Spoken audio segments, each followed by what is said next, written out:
રમ્ય મુનિજીએ થોડા દિવસ પહેલાં એટલે લગભગ 22 દિવસ પહેલાં ઉપવાસ શરૂ કર્યા અને એમને પછી સંથારો કર્યો. સંથારો એટલે મોતને આહ્વાન આપવું. જીવતા પોતાને એમ લાગે કે મારું જીવન પૂરું કરવું છે, તો એમને એવું નક્કી કરે, એવા પછખાણ લે, એવી પ્રતિજ્ઞા લે ગુરુદેવ પાસેથી કે ભાઈ મારે આજીવન હવે કંઈ ખાવું નથી, પીવું નથી, સંસારની તમામ વસ્તુઓનો ત્યાગ, તમામ સંપત્તિઓનો ત્યાગ, ઘરનો ત્યાગ. એ એક જૈનમાં એક અનોખી એક પેલી સાધના છે.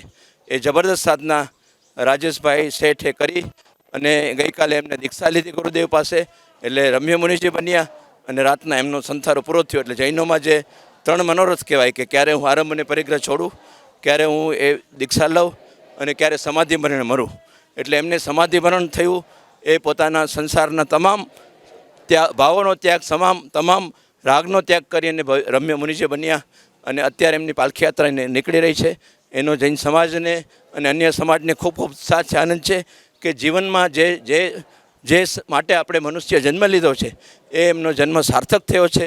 અનેક ભાવો એમને ઓછા કર્યા છે અને એ ખરેખર એ ખૂબ ધન્યવાદને પાત્ર છે, જીવ ધન્યવાદને પાત્ર છે.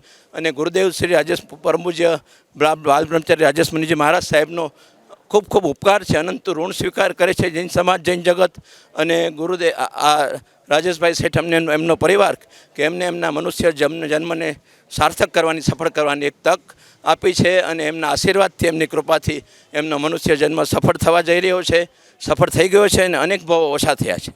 જય જિનેન્દ્ર.